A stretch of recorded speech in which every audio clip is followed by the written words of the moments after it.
মুয়াজ্জিন সাহেব তার সবটা কিয়ামতের ময়দানে কোটি কোটি মানুষের মাঝে এইভাবে গলাটা খালি এমন করে দেখতে চাইবে যে তার কত পরিমাণ সব। এটা আতওয়ালুন নাসের একটা ব্যাখ্যা, বলা লম্বার ব্যাখ্যা, ইবনে হাজারী ব্যাখ্যা দিতেন। যাই হোক, তো বলছিলাম 4 নাম্বার উপায় আজান দেওয়া। 4 নাম্বার উপায় আজান দেওয়া, আজান দিলে গুনাহ মাফ হয়। 5 নাম্বার 2 রাকাত নামাজ পড়া। বলেন 2 রাকাত। আবু দাউদ শরীফের 1521 নাম্বার হাদিস। যদি পারেন আজকে বাড়িতে গিয়ে, এখনই বাড়িতে গিয়ে আমলটা করে ফেলেন।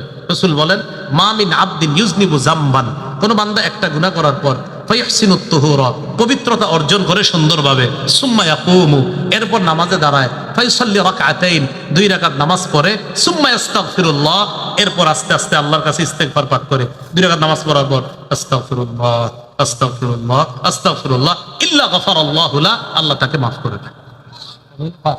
6 নাম্বার 5 ওয়াক্ত নামাজ পড়া। বলেন কয় ওয়াক্ত নামাজ পড়া? 5 ওয়াক্ত নামাজ পড়লে মাঝের গুনাহগুলা আল্লাহ মাফ করে। 26 নাম্বার হাদিস। এক ব্যক্তি এসে নবীজিরে বলে, হুজুর আমি গুনাহ করছি, কিভাবে মাফ পাবো? ওই মুহূর্তে আল্লাহ আয়াত নাযিল করে দিয়েছেন, আকিমিস সালাতা তারাফাইন নাহার ওয়া যুলাফাম মিনাল লাইল ইন্নাল হাসানাত ইউযহিবনাস সাইয়্যাত। নবী আপনি জানিয়ে দেন, সকাল সন্ধ্যা, দিনের শুরু শেষ অংশে তোমরা নামাজ আদায় করো, তুমি নামাজ পড়ো। নামাজ এই যে ভালো আমল খারাপ আমলকে মিটায় দেয়। এই জায়গায় ভালো দেওয়ার উদ্দেশ্য 5 ওয়াক্ত সালাত, এর মাঝে যত গুনাহ আছে এই গুনাহগুলাকে মিটায় দেয়। তওবার 4টি শর্ত। বলেন, আমি বলি আপনারা বলেন। বলেন তওবার শর্ত কয়টি? 1 নাম্বার আল ইকলাউ আনিল মাসিয়া, বলেন গুনাহ থেকে ফিরে আসা। তওবার শর্ত কয়টি? 1 নাম্বার কি করা? 2 নাম্বার অনুতপ্ত হওয়া। বলেন কি হওয়া? ইবনে মাজাহ 4252 নাম্বার হাদিস আছে, রাসূল বলেন আন-নাদামু আত-তাওবা, অনুতপ্ত হওয়াটাই তওবা, অনুতপ্ত হওয়াটাই তওবা। সুবহানাল্লাহ। তাহলে তওবার শর্ত কয়টি? 1 নাম্বার ফিরে আসা, 1 নাম্বার গুনাহ থেকে ফিরে আসা, 2 নাম্বার অনুতপ্ত হওয়া, 3 নাম্বার দৃঢ় প্রতিজ্ঞা করা ভবিষ্যতে আর গুনাহ করব না। বলেন দৃঢ় প্রতিজ্ঞা করা, ভবিষ্যতে আর অপরাধ করব না। তাহলে 1 নাম্বার গুনাহ থেকে ফিরে আসা, 2 নাম্বার অনুতপ্ত হওয়া, 3 নাম্বার আল্লাহ আমি এই গুনাহ আর করব না, দৃঢ় প্রতিজ্ঞা করলাম। 4 নাম্বার বান্দার হক থেকে থাকলে এটা আদায় করে দেওয়া। এটা কিন্তু আল্লাহ মাফ করবেন। আল্লাহর হক যা নষ্ট করবেন এটা আল্লাহর কাছে ক্ষমা চাইবেন, কান্দা চোখের পানি ফালায় ঢালায় আল্লাহর কাছে মাফ চেয়ে নেবেন, আল্লাহ মাফ করে দিবেন। কিন্তু বান্দার হক যেটা, এটা কিন্তু আল্লাহ মাফ করবে না। এটা ওই বান্দার থেকে আপনি মাফ চেয়ে নিতে হবে। মনে থাকবে তো ইনশাআল্লাহ? গুনাহ ছাড়ার নিয়ত কাদের কাদের আছে ইনশাআল্লাহ? আচ্ছা আছে না সবাই ইনশাআল্লাহ? হুজুর হাত না তুললেও তুলছে, ঠিক আছে তো? আমাদের মুরব্বী, ব্যাস উনি কোনো কষ্ট করবে না। 1 নাম্বার গুনাহ ছাড়ার উপায় তওবা করা। বলেন কি করা? বলেন একনিষ্ঠ তওবা। বলেন সবাই একনিষ্ঠ তওবা। এটাকে তাওবাতুন নাসুহা বলা হয়। বলেন কি বলা হয়? তাওবাতুন নাসুহা। সূরা তাহরিমের 8 নাম্বার আয়াতে আল্লাহ বলেন, ইয়া আইয়ুহাল্লাযীনা আমানু তুবু ইলাল্লাহি তাওবাতান নাসুহা, হে ঈমানদারগণ তোমরা আল্লাহর কাছে একনিষ্ঠ তওবা করো। আসা রাব্বুকুম আইয়ুকাফফিরা আনকুম সাইয়্যাতিকুম, আশা করা যায় তোমাদের রব তোমাদের সব অপরাধগুলোকে মুছে দিবেন, ক্ষমা করে দিবেন। আর কি করবেন? ওয়ায়ুদখিলাকুম জান্নাত, তোমাদেরকে জান্নাতে প্রবেশ করাবেন। ইবনে মাজাহ 4250 নাম্বার হাদিসের বর্ণনা, রাসূলুল্লাহ সাল্লাল্লাহু আলাইহি সাল্লাম বলেন, আত-তাইবু মিনাজ যামবি কামান লা যামবালা, গুনাহ থেকে তওবাকারী এমন হয়ে যায় যেন তার কোনো গুনাহ নাই। বলেন গুনাহ থেকে তওবাকারী এমন হয়ে যায় যেন তার গুনাহ নাই। বলেন গুনাহ থেকে খাঁটি তওবাকারী এমন হয়ে যায় যেন তার কোনো গুনাহই নাই, যেন তার কোনো গুনাহই নাই। ইবনে মাজাহ 4251 নাম্বার হাদিস। এই হাদিসের মধ্যে আসছে রাসূলুল্লাহ সাল্লাল্লাহু আলাইহি সাল্লাম বলেন, কুল্লু বনি আদম খাত্তা, আদম সন্তান গুনাহ করে, ওয়া খায়রুল খাত্তাইনা আত-তাওয়াবুন, গুনাহগারদের মধ্যে তারাই উত্তম যারা তওবা করে। সুবহানাল্লাহ। আমাদের গুনাহ হয়ে যায়, আমাদের মাঝে তারাই উত্তম যারা তওবা করে। তিরমিজি শরীফের বর্ণনা 3538 নাম্বার হাদিস। একটু মন দিয়ে শুনি আমরা এই জায়গাটা। এই হাদিসের মধ্যে আসছে রাসূলুল্লাহ সাল্লাল্লাহু আলাইহি ওয়াসাল্লাম 3538 আছে, 3540 আছে, সুন্দর সুন্দর হাদিসগুলো আছে। রাসূলুল্লাহ সাল্লাল্লাহু আলাইহি ওয়াসাল্লাম এই জায়গায় হাদিসটা সংক্ষেপে আছে, বুখারীতে একটু বড় আছে, মুসলিম শরীফে আরো বড়। তাহলে মুসলিমেরটা সবচেয়ে বড়, বুখারীরটা একটু ছোট, আর তিরমিজিরটা একটু ছোট, বাকি তিনটা হাদিস একই বিষয়। এক ব্যক্তি বাহন নিয়ে বের হয়েছে সফর করার জন্য। বাহনে তার খানা আছে, পানি আছে, সব আছে বাহনের মধ্যেই, সব আছে, টাকা পয়সা সব বাহনের মধ্যে, ওই যুগে যেটা আছে আর কি, দেড়হাম স্বর্ণ রূপা যা থাকা। তো সফর করতে করতে ক্লান্ত শ্রান্ত পরিশ্রান্ত শরীর, এখন ক্লান্ত শরীর, তো বেচারা চিন্তা করলো আমি একটু বিশ্রাম নিই। বাহনটা এক জায়গায় রেখা উনি একটু বিশ্রাম নেওয়ার জন্য একটু বসছে বা শুয়ে গেছে, আপনার চোখে ঘুমাইছে গেছে, ঘুমাই গেছে। আপনার এরকম ঘুমাইতে পারেন না? পারেন না? আরে আমার এখানে এক জায়গায় বসে সুযোগ দিবেন, দেখবেন নগদ। হ্যাঁ, উনি বৈশা আপনার ঘুমায় গেছে। ঘুমায় যাওয়ার পর তো তখন ওই ব্যক্তি ঘুমায় গেছে, ঘুম থেকে উইঠা দেখে তার বাহনটা হারায় গেছে। তাহলে বাহন হারাইছে শুধু না, টাকা পয়সা খানা পানি সব হারাই। বেচারা পেরেশান, কি করবো এখন? তো চিন্তা করে বাড়িতে যাবো না গন্তব্যে যাবো, যেখানে সফরে রওনা করছি ওখানে যাবো না বাড়িতে যাবো। তো চিন্তা করে দেখলো বাড়িতে যাইতে গেল আপনার ওই পরিমাণ খানা নাই, আবার গন্তব্যে যাইতে গেল ওই পরিমাণ খানা নাই, পানি নাই, মানে মৃত্যু নিশ্চিত। বাড়িতে গেলেও মরবে না খায়া, আর গন্তব্যে যাইতে গেলেও মরবে না খায়া। তো নিয়ত করছে এখানেই মরি, খানা পানির অভাবে মারা যাবে। তো এখানে বসে রয়েছে যে আল্লাহ যদি মরণ রাখে এখানে মরণ হয়ে যাবে, বাস বৈশা বৈশা আবার ঘুমায় গেছে। ঘুম থেকে উঠা দেখে তার ওই হারিয়ে যাওয়া বাহন খানা পানি নিয়ে আবার উপস্থিত হয়ে গেছে। খুশি কম না বেশি? এতটুকু বর্ণনা বুখারীতেও আছে, মুসলিম আছে। এবার মুসলিমে আপনার একটু বাড়তি অংশ আছে। আখতা বিশিদ্দাতিল ফারহি, বান্দা খুশির অতি সহ্যে বইলা ফেলছে। আমাদের দেশীয় ভাষায়, কুমিল্লার ভাষায় খুশির ঠেলায়, খুশির ঠেলায়, খুশির ঠেলায় বান্দা আল্লাহরে বলতেছে, মানে বলতে চাইছিল আর কি এরকম, আল্লাহ আপনি আমার প্রকৃত রব আর আমি আপনার প্রকৃত গোলাম। এটা না বইলা খুশিতে আল্লাহরে বলতেছে, আল্লাহুম্মা আনতা আবদি ওয়া আনা রব্বুকা, আল্লাহ আপনি আমার গোলাম আমি আপনার রব। এর কিন্তু মাথা ঠিক নাই যে আমি কি বললাম এটা আল্লাহরে। মানে নবীজি বলে খুশির কারণে এই বান্দা আল্লাহরে বইলা ফেলছে গোলাম আর নিজেরে বইলা ফেলছে রব। এই বান্দা হারিয়ে যাওয়া বাহন ফিরে পাওয়ার পর যেই পরিমাণ খুশি হয়েছে, লাল্লাহু আফরাহু বিতাওবাতি আহাদিকুম মিন আহাদিকুম বিদাল্লাতিহি ইদা ওয়াজাদাহা, তোমাদের কেউ হারিয়ে যাওয়া বাহন ফিরে পাওয়ার পর যেরকম খুশি হয়, আল্লাহ এর চাইতে আরো কোটি গুণ বেশি তওবাকারী বান্দার তওবায় খুশি হয়। তওবা করব না, কম না বেশি? 100 বার বলেন বাবা, 100 বার না বেশি? নবী 100 বার করতেন, যার আগে পরে কোনো গুনাহ নাই। তো আমি আপনি কয়বার করব? নবীর আগেও গুনাহ নাই, পরেও গুনাহ নাই, তিনি 100 বার তওবা করতেন। তো আমার আপনার কত শতবার তওবা করা দরকার হিসাব ছাড়া। হ্যাঁ, আল্লাহ আমাদেরকে বেশি তওবা করার তৌফিক দান করেন। তওবা করবো তো ইনশাআল্লাহ। এখন একটা জিনিস সংক্ষেপে আমরা মুখস্থ করবো। বলেন তওবার 4টি শর্ত বলেন। আমি বলি আপনারা বলেন। বলেন তওবার শর্ত কয়টি? 1 নাম্বার আল ইকলাউ আনিল মাসিয়া, বলেন গুনাহ থেকে ফিরে আসা। তওবার শর্ত কয়টি? 1 নাম্বার কি করা? 2 নাম্বার অনুতপ্ত হওয়া। বলেন কি হওয়া? ইবনে মাজার 4252 নাম্বার হাদিস আছে, রাসূল বলেন আন-নাদামু আত-তাওবা, অনুতপ্ত হওয়াটাই তওবা, অনুতপ্ত হওয়াটাই তওবা। সুবহানাল্লাহ। তাহলে তওবার শর্ত কয়টি? 1 নাম্বার ফিরে আসা, 1 নাম্বার গুনাহ থেকে ফিরে আসা, 2 নাম্বার অনুতপ্ত হওয়া, 3 নাম্বার দৃঢ় প্রতিজ্ঞা করা ভবিষ্যতে আর গুনাহ করব না। বলেন দৃঢ় প্রতিজ্ঞা করা, ভবিষ্যতে আর অপরাধ করব না। তাহলে 1 নাম্বার গুনাহ থেকে ফিরে আসা, 2 নাম্বার অনুতপ্ত হওয়া, 3 নাম্বার আল্লাহ আমি এই গুনাহ আর করব না, দৃঢ় প্রতিজ্ঞা করলাম। 4 নাম্বার বান্দার হক থেকে থাকলে এটা আদায় করে দেওয়া। এটা কিন্তু আল্লাহ মাফ করবেন। আল্লাহর হক যা নষ্ট করবেন এটা আল্লাহর কাছে ক্ষমা চাইবেন, কান্দা চোখের পানি ফালায় ঢালায় আল্লাহর কাছে মাফ চেয়ে নেবেন, আল্লাহ মাফ করে দেবে। কিন্তু বান্দার হক যেটা, এটা কিন্তু আল্লাহ মাফ করবে না, এটা ওই বান্দার থেকে আপনি মাফ চেয়ে নিতে হবে। মনে থাকবে তো ইনশাআল্লাহ? তাহলে এবার আপনারা বলেন তওবার শর্ত 1 নাম্বার ফিরে আসা, 2 নাম্বার অনুতপ্ত হওয়া, 3 নাম্বার দৃঢ় প্রতিজ্ঞা করা ভবিষ্যতে এই গুনাহ আর করব না, 4 নাম্বার বান্দার হক থেকে থাকলে আদায় করে দেওয়া। মনে থাকবে নি? তাহলে গুনাহ মাফের 1 নাম্বার উপায় কি করা? বেশি তওবা করা। 2 নাম্বার বলেন ইস্তেগফার পড়া, পরে আস্তাগফিরুল্লাহ, এটা বেশি বেশি পড়া। 3 নাম্বার বলেন গুনাহ হয়ে গেলে সাথে সাথে একটা ভালো কাজ করা। মানে আপনি এখানে আছি, একটা গুনাহ হয়ে গেল, সাথে সাথে ভালো কাজ করা। তিরমিজি শরীফের 1987 নাম্বার হাদিসে আছে, রাসূল বলেন আতবিইস সাইয়্যাতাল হাসানা তামহুহা, খারাপ কাজ হয়ে গেলে সাথে সাথে একটা ভালো কাজ করো, ওই খারাপ কাজটা ভালো কাজের কারণে ওই খারাপ কাজটা আল্লাহ মাফ করে দেন। 3 নাম্বার। 4 নাম্বার বলেন আজান দেওয়া, দেননি? আজান দেননি? 2-3 জন কয়েছি আর আজান দেননি। আর গতকাল কিন্তু আমাকে মসজিদে আমি জোহরের আজান দিছি, আজান দেননি? আজান দিবেন। আবু দাউদ শরীফের 515 নম্বর হাদিস, আল মুয়াজ্জিনু ইউগফারু লাহু মাদা সাউতি, মুয়াজ্জিন সাহেবের আজানের মিটার যত দূরে যাবে, আওয়াজ যত দূরে যাবে, এই পরিমাণ তাকে ক্ষমা করে দেওয়া হবে। ওলামায়ে হযরতদের কাছে আমার আদবানা দরখাস্ত, আপনারাও মাঝে মাঝে চাঁদ নিয়ে নেবেন, আজান দিয়ে দিবেন। আমি বাড়িতে এলে আমাদের মসজিদে আমি প্রায় সময় চাঁদ নিয়ে ফেলি, চাঁদ নিয়ে আজান দিই। এই সব থেকে আমরা বঞ্চিত হবো কেন? খালি মুয়াজ্জিন সাহেব এত বড় সওয়াব পাবে, আমরা দরকার আছে না আমাদের?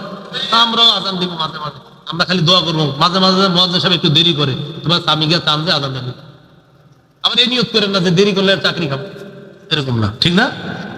মাঝে মাঝে শুদ্ধ উচ্চারণে আজান শিখবেন, শিখার পরে মুয়াজ্জিন সাহেবের কাছ থেকে শুদ্ধভাবে আজানটা শিখবেন। শিখা বলবেন, মুয়াজ্জিন সাহেব আজকে জোহরের আজানটা আমি দিই, এরকম বলবেন।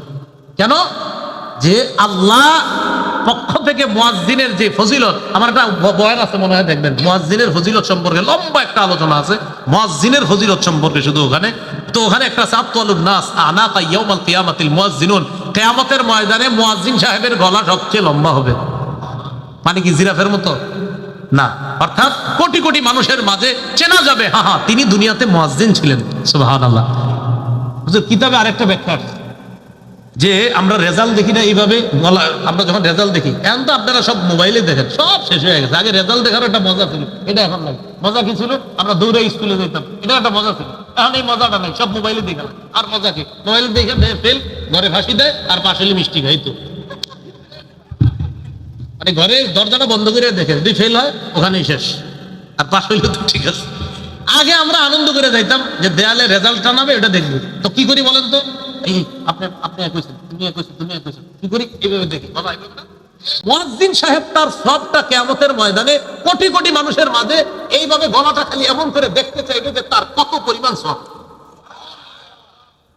এটা আতওয়ালুন নাসের একটা ব্যাখ্যা, গলা লম্বার ব্যাখ্যা, ইবনে হাজারী ব্যাখ্যা দিতেন। যাই হোক, তো বলছিলাম 4 নাম্বার উপায় আজান দেওয়া। 4 নাম্বার উপায় আজান দেওয়া, আজান দিলে গুনাহ মাফ হয়। 5 নাম্বার 2 রাকাত নামাজ পড়া। বলেন 2 রাকাত। আবু দাউদ শরীফের 1521 নাম্বার হাদিস। যদি পারেন আজকে বাড়িতে গিয়ে, এখনই বাড়িতে গিয়ে আমলটা করে ফেলেন। রাসূল বলেন, মা মিন আবদিন ইউজনিবু যামবান, কোন বান্দা একটা গুনাহ করার পর ফায়াহসিনুত তুহুরা, পবিত্রতা অর্জন করে সুন্দরভাবে, সুম্মা ইয়াকুমু, এরপর নামাজে দাঁড়ায়, ফায়ুসাল্লি রাকআতাইন, 2 রাকাত নামাজ পড়ে, সুম্মা ইস্তাগফিরুল্লাহ, এরপর আস্তে আস্তে আল্লাহর কাছে ইস্তেগফার পাঠ করে। 2 রাকাত নামাজ পড়ার পর আস্তাগফিরুল্লাহ আস্তাগফিরুল্লাহ আস্তাগফিরুল্লাহ ইল্লা গফারাল্লাহু লা, আল্লাহ তাকে মাফ করে দেন। 6 নাম্বার 5 ওয়াক্ত নামাজ পড়া। বলেন কয় ওয়াক্ত নামাজ পড়া? 5 ওয়াক্ত নামাজ পড়লে মাঝের গুনাহগুলা আল্লাহ মাফ করে। 26 নাম্বার হাদিস, এক ব্যক্তি এসে নবীজিরে বলে, হুজুর আমি গুনাহ করছি, কিভাবে মাফ পাবো? ওই মুহূর্তে আল্লাহ আয়াত নাযিল করে দিয়েছেন, আকিমিস সালাতা তারাফাইন নাহার ওয়া যুলাফাম মিনাল লাইল ইন্নাল হাসানাত ইউযহিবনাস সাইয়্যাত। নবী আপনি জানিয়ে দেন, সকাল সন্ধ্যা দিনের শুরু শেষ অংশে তোমরা নামাজ আদায় করো, তুমি নামাজ পড়ো। নামাজ এই যে ভালো আমল খারাপ আমলকে মিটায় দেয়। এই জায়গায় ভালো দ্বারা উদ্দেশ্য 5 ওয়াক্ত সালাত, এর মাঝে যত গুনাহ আছে এই গুনাহগুলাকে মিটায় দেয়। 7 নাম্বার পদ্ধতি জামাতের সাথে নামাজ পড়া। বলেন কিসের সাথে নামাজ পড়া? জামাতের সাথে। মুসলিম শরীফের হাদিস, তাকরা সহ হাদিসের নাম্বার 6899 নাম্বার হাদিস। এই হাদিসে আসছে, এক ব্যক্তি নবীজির কাছে আইসা কয়, হুজুর গুনাহ করছি। তো নবীজি বলে, আহাদারতাস সালাতা মা'ানা, আমগোর সাথে জামাতে নামাজ পড়ছো? কয় জি। জামাতে নামাজ পড়ছো? কয় জি। আল্লাহ তোমারে মাফ করে দিচ্ছে। তাহলে করবো তো ইনশাআল্লাহ আমলগুলা। তওবার যে বিষয়গুলো বললাম আমরা মনে রাখবো, গুনাহের ক্ষতিগুলো মনে রাখবো।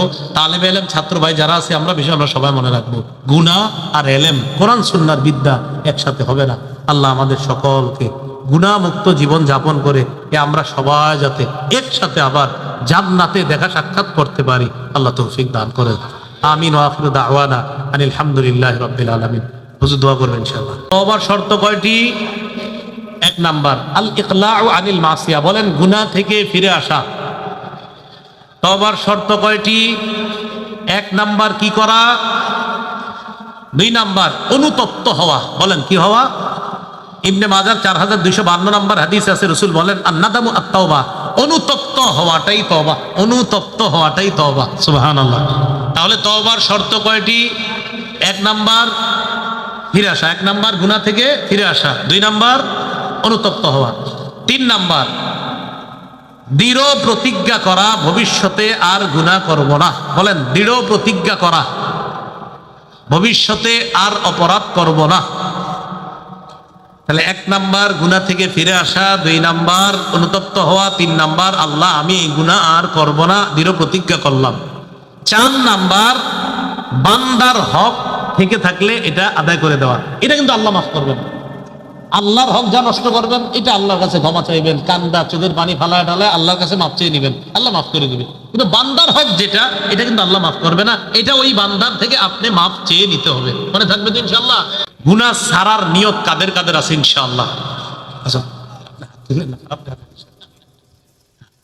আছে না সবাই ইনশাআল্লাহ? হুজুর হাত না তুললেও তুলছে, ঠিক আছে তো? আমাদের মুরব্বী, ব্যাস, উনি কোনো কষ্ট করবে না। এক নাম্বার গুনাহ ছাড়ার উপায় তওবা করা। বলেন কি করা? বলেন একনিষ্ঠ তওবা। বলেন সবাই একনিষ্ঠ তওবা। এটাকে তাওবাতুন নাসুহা বলা হয়। বলেন কি বলা হয়? তাওবাতুন নাসুহা। সূরা তাহরিমের ৮ নম্বর আয়াতে আল্লাহ বলেন, ইয়া আইয়ুহাল্লাযীনা আমানু তুবু ইলাল্লাহি তাওবাতান নাসুহা। হে ঈমানদারগণ, তোমরা আল্লাহর কাছে একনিষ্ঠ তওবা করো। আসা রাব্বুকুম আইয়ুকাফফিরা আনকুম সাইয়্যাতিকুম। আশা করা যায় তোমাদের রব তোমাদের সব অপরাধগুলোকে মুছে দিবেন, ক্ষমা করে দিবেন। আর কি করবেন? ওয়ায়ুদখিলাকুম জান্নাত, তোমাদেরকে জান্নাতে প্রবেশ করাবেন। ইবনে মাজাহ 4250 নম্বর হাদিসের বর্ণনা, রাসূলুল্লাহ সাল্লাল্লাহু আলাইহি সাল্লাম বলেন, আত্তাইবু মিনাজ যামবি কামান লা যামবালা। গুনাহ থেকে তওবাকারী এমন হয়ে যায় যেন তার কোনো গুনাহ নাই। বলেন, গুনাহ থেকে তওবাকারী এমন হয়ে যায় যেন তার গুনাহ নাই। বলেন, গুনাহ থেকে খাঁটি তওবাকারী এমন হয়ে যায় যেন তার কোনো গুনাহই নাই, যেন তার কোনো গুনাহই নাই। ইবনে মাজাহ 4251 নম্বর হাদিস। এই হাদিসের মধ্যে আসছে রাসূলুল্লাহ সাল্লাল্লাহু আলাইহি সাল্লাম বলেন, কুল্লু বনি আদম খাত্তা। আদম সন্তান গুনাহ করে। ওয়া খায়রুল খাত্তাইনা আত-তাওয়াবুন। গুনাহগারদের মধ্যে তারাই উত্তম যারা তওবা করে। সুবহানাল্লাহ। আমাদের গুনাহ হয়ে যায়, আমাদের মাঝে তারাই উত্তম যারা তওবা করে। তিরমিজি শরীফের বর্ণনা 3538 নম্বর হাদিস। একটু মন দিয়ে শুনি আমরা এই জায়গাটা। এই হাদিসের মধ্যে আসছে রাসূলুল্লাহ সাল্লাল্লাহু আলাইহি ওয়াসাল্লাম 3538 আছে, 3540 আছে, সুন্দর সুন্দর হাদিসগুলো আছে। রাসূলুল্লাহ সাল্লাল্লাহু আলাইহি সাল্লাম এই জায়গায় হাদিসটা সংক্ষেপে আছে। বুখারীতে একটু বড় আছে, মুসলিম শরীফে আরো বড়। তাহলে মুসলিমেরটা সবচেয়ে বড়, বুখারীরটা একটু ছোট, আর তিরমিজিরটা একটু ছোট। বাকি তিনটা হাদিস একই বিষয়। এক ব্যক্তি বাহন নিয়ে বের হয়েছে সফর করার জন্য। বাহনে তার খানা আছে, পানি আছে, সব আছে বাহনের মধ্যেই, সব আছে, টাকা পয়সা সব বাহনের মধ্যে। ওই যুগে যেটা আছে আর কি, দেড়হাম স্বর্ণ রূপা যা থাকা। তো সফর করতে করতে ক্লান্ত শ্রান্ত পরিশ্রান্ত শরীর, এখন ক্লান্ত শরীর। তো বেচারা চিন্তা করলো আমি একটু বিশ্রাম নিই। বাহনটা এক জায়গায় রাইখা উনি একটু বিশ্রাম নেওয়ার জন্য একটু বসছে বা শুয়ে গেছে, আপনার চোখে ঘুমাইছে গেছে, ঘুমাই গেছে। আপনার এরকম ঘুমাইতে পারেন না? পারেন না? আরে আমার খালি এক জায়গায় বসে সুযোগ দিবেন, দেখবেন নগদ। উনি বৈশা আপনার ঘুমায় গেছে। ঘুমায় যাওয়ার পর তো তখন ওই ব্যক্তি ঘুমায় গেছে, ঘুম থেকে উইঠা দেখে তার বাহনটা হারাই গেছে। তাহলে বাহন হারাইছে শুধু না, টাকা পয়সা খানা পানি সব হারাই। বেচারা পেরেশান, কি করবো এখন? তো চিন্তা করে বাড়িতে যাবো না গন্তব্যে যাবো, যেখানে সফরে রওনা করছি ওখানে যাবো না বাড়িতে যাবো। তো চিন্তা করে দেখলো বাড়িতে যাইতে গেল আপনার ওই পরিমাণ খানা নাই, আবার গন্তব্যে যাইতে গেল ওই পরিমাণ খানা নাই, পানি নাই, মানে মৃত্যু নিশ্চিত। বাড়িতে গেলেও মরবে না খায়া, আর গন্তব্যে যাইতে গেলেও মরবে না খায়া। তো নিয়ত করছে এখানেই মরি, খানা পানির অভাবে মারা যাবে। তো এখানে বৈশা রয়েছে যে আল্লাহ যদি মরণ রাখে এখানে মরণ হয়ে যাবে। বাস বৈশা বৈশা আবার ঘুমায় গেছে। ঘুম থেকে উঠা দেখে তার ওই হারিয়ে যাওয়া বাহন খানা পানি নিয়ে আবার উপস্থিত হয়ে গেছে। খুশি কম না বেশি? এতটুকু বর্ণনা বুখারীতেও আছে, মুসলিমে আছে। এবার মুসলিমে আপনার একটু বাড়তি অংশ আছে। আখতা বিশিদ্দাতিল ফারহি। বান্দা খুশির অতি সহ্যে বইলা ফেলছে।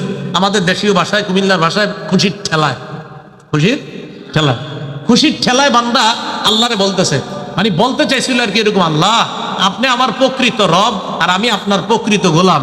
এটা না বইলা খুশিতে আল্লাহরে বলতেছে, আল্লাহুম্মা আনতা আব্দি ওয়া আনা রব্বুকা, আল্লাহ আপনি আমার গোলাম, আমি আপনার রব। এর কিন্তু মাথা ঠিক নাই যে আমি কি বললাম এটা আল্লাহরে। মানে নবীজি বলে খুশির কারণে এই বান্দা আল্লাহরে বইলা ফেলছে গোলাম আর নিজেরে বইলা ফেলছে রব। এই বান্দা হারিয়ে যাওয়া বাহন ফিরে পাওয়ার পর যেই পরিমাণ খুশি হয়েছে, লাল্লাহু আফরাহু বিতাওবাতি আহাদিকুম মিন আহাদিকুম বিদাল্লাতিহি ইদা ওয়াজাদাহা, তোমাদের কেউ হারিয়ে যাওয়া বাহন ফিরে পাওয়ার পর যেরকম খুশি হয়, আল্লাহ এর চাইতে আরো কোটি গুণ বেশি তওবাকারী বান্দার তওবায় খুশি হয়।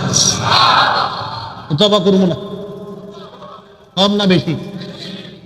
100 বার বলেন, কয়বার? 100 বার না আরো বেশি? নবী 100 বার করতেন, যার আগে পরে কোনো গুনাহ নাই। তো আমি আপনি কয়বার করব? নবীর আগেও গুনাহ নাই, পরেও গুনাহ নাই, তিনি 100 বার তওবা করতেন। তো আমার আপনার কত শতবার তওবা করা দরকার হিসাব ছাড়া। হ্যাঁ, আল্লাহ আমাদেরকে বেশি তওবা করার তৌফিক দান করেন। তওবা করবো তো ইনশাআল্লাহ। এখন একটা জিনিস সংক্ষেপে আমরা মুখস্থ করবো। বলেন তওবার 4টি শর্ত বলেন। আমি বলি আপনারা বলেন। বলেন তওবার শর্ত কয়টি? 1 নাম্বার আল ইকলাউ আনিল মাসিয়া, বলেন গুনাহ থেকে ফিরে আসা। তওবার শর্ত কয়টি? 1 নাম্বার কি করা? 2 নাম্বার অনুতপ্ত হওয়া। বলেন কি হওয়া? ইবনে মাজাহ 4252 নম্বর হাদিস আছে, রাসূল বলেন আন-নাদামু আত-তাওবা, অনুতপ্ত হওয়াটাই তওবা, অনুতপ্ত হওয়াটাই তওবা। সুবহানাল্লাহ। তাহলে তওবার শর্ত কয়টি?